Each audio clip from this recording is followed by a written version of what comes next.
Background color'a benzeyen bir property daha vardır.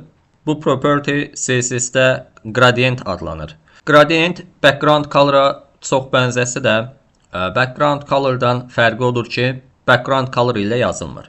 Yəni mən gəlib burada background image yazmalıyam ki, burada artıq gradientin növlərini qeyd etməliyəm. İlk olaraq liner gradient vardır.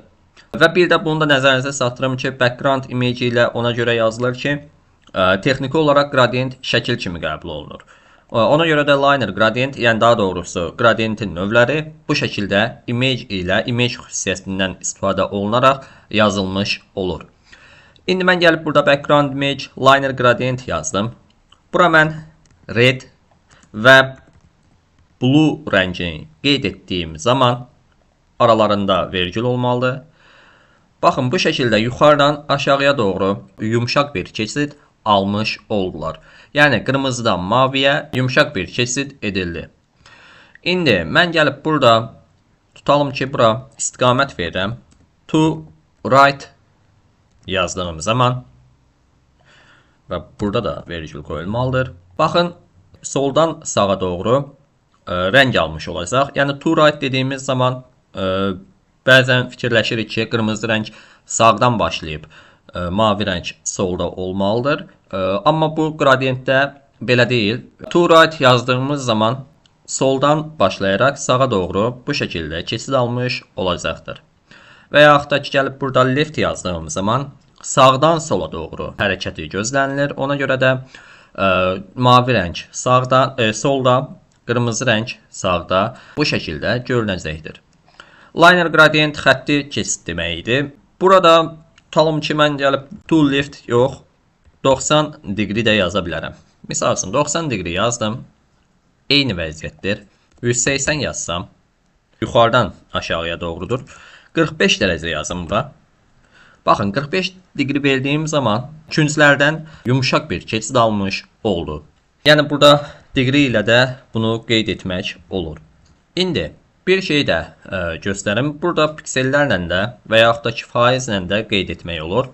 Tutalım, mən gəlib burada 20 yox, misal 100 piksel yazıram. Baxın, 100 piksel yazdığım zaman bunu to right deyim. Daha net görək. Bura vergül qoyaq. Baxın, qırmızı rəngə 100 piksel yazdığım zaman 100 pikselə qədər. Baxın, buradakı, bilmirəm, işarəni görə bilirsiniz ya yox, yaxınlaşdırım. Baxın, burada belə bir düz xətt çəkilib. Yəni 100 pikselə qədər normal bir görüntü almış olacaq qırmızı rəng. 100 pikseldən sonra qırmızı ilə mavi arasında yumşaq keçid etmiş olacaqdır. Ancaq mən gəlib burada 100 pikseldən aşağı bir dəyəri blue üçün yazsam, yəni 50 piksel yazsam, baxın, tam dolmuş olacaqdır. Niyə tam dolmuş oldu? Çünki browser bunu default olaraq belə qəbul edir. Yəni qırmızı rəngə 100 piksel vermişiksə, ondan sonraki rəngə əgər bu verdiyimiz dəyərdən aşağı bir dəyər verdiksə, ikinci rəngə, o zaman default olaraq bunu tam doldurmuş olacaqdır. Yəni mən gəlib burada 110 piksel yazdığım zaman, baxın, burada qırmızı ilə mavi arasında 10 piksellik keçid olmuş olacaqdır. Və yaxud da ki, 30 piksel yazıram, yəni 130 piksel yazıram. 30 piksellik, 130 piksellik burada, daha doğrusu 30 piksellik burada keçid etmiş olacaqdır. Və yaxud da ki, mən gəlib burada başlanğıc və son nöqtələrini təyin edə bilərəm. Tutalım ki, bunları silirəm təzədən. Gəlib qırmızı rəngə 0 pikseldən başlasın. 30 pikselə qədər davam etsin. Baxın, burada da 0-dan 30-a qədər bu şəkildə normal rəng alacaq. Ondan sonra belə bir keçid almış olacaqdır. Və bu da 30 pikseldən 60 pikselə qədər bu şəkildə görünsün ki, burada da tam dolmuş olacaqdır. Bunu ikinci bir rəng verək. Misal green rəngi verək. Baxın, burada da nə oldu? 30 pikseldən başladı. Tamam mı? 60 pikselə qədər davam etdi.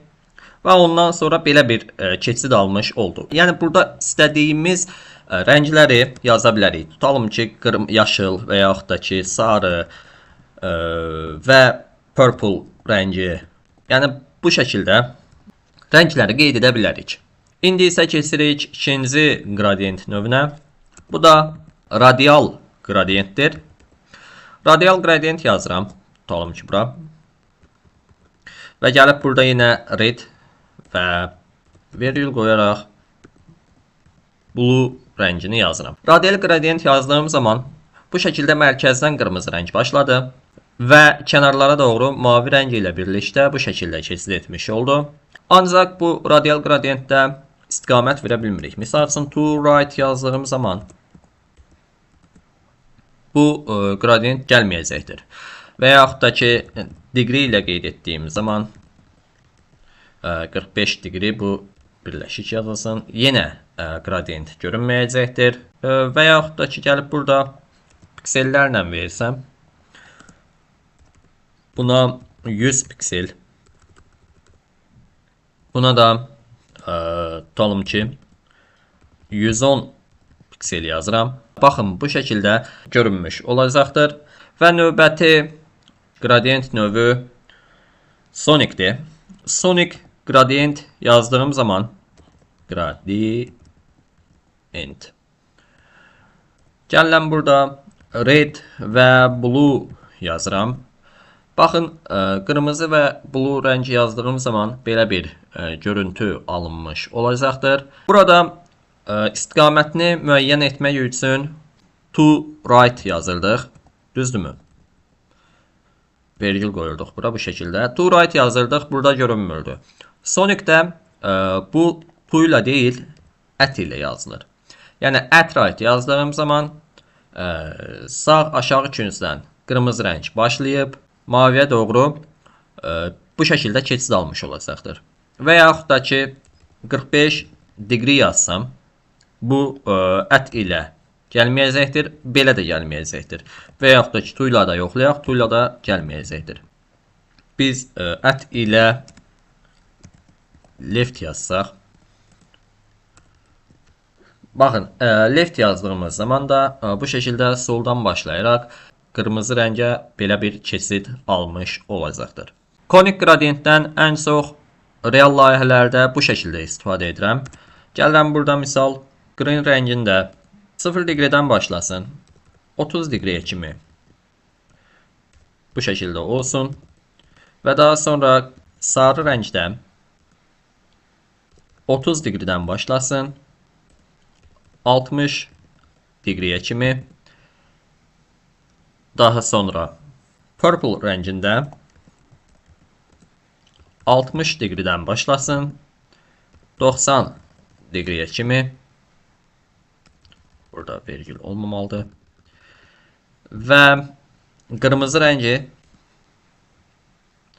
90 degreden 120 degreye kimi olsun. Və bir də hansı rəngi olsun? Qara rəngi olsun. Black. Qara rəngimiz də 120 degrede 160 degreye kimi olsun. Baxın, bu şəkildə görünüş əldə etmiş olacağıq. Bizim ən çox görmüş olduğumuz istər YouTube kanalında, istərsə də Facebook və yaxud da ki digər platformalarda belə bir artım olur. Misal üçün insanların burada artımı da ola bilər. Artım sayı hansı ölkədə nə qədərdir və yaxud da ki YouTube kanalının baxış sayı nə qədərdir. Bu kimi şeylərdə konik qradiyentdən belə istifadə olunur. Mən gəlib bunu təkrar etmiş olsam, burada gəlib repeating konik qradiyentdən istifadə edirəm. Baxın, bu şəkildə təkrarlamış olacaqdır. Bu təkrarlanma sadəcə konikdə yox, linerdə də mümkündür. Gəlib mən bunları, rəngləri silirəm. Bunu silək və burada liner gradient yazar. To right deyək, istiqaməti belirləyək. Və daha sonra green rəngi 0 pikseldən 6 pikselə qədər gəlsin və transparentda burada A olacaq. Bu da 6 piksel 10 piksel yazsaq. Baxın, bu şəkildə təkrarlanmış olacaqdır. Gəlib burada dərəcə ilə versək, dərəcə ilə daha yaxşı görünəcəkdir. Tutalım ki 45 degree yazıram. Baxın, bu şəkildə dərəcə ilə də yaxşı görünmüş oldu. Gəlib burada 100% verirəm. Belə bir görüntü əldə etmiş olacağıq. Son olaraq nəyi göstərmək istəyirdim? Misal, gəlib burada Erenir TV kanalına abunə ol. Burada color olaraq white. Ondan sonra font weight olaraq 900 degree. Font size olarak XX large olsun. Text align center olsun. Hündürlüğü buradan kəsirəm bu şəkildə. Burada elə də yaxşı görünmədi. Buna rəng olaraq tutalım ki bunu versək. Yenə yaxşı görünməyəcək. Belə olsa.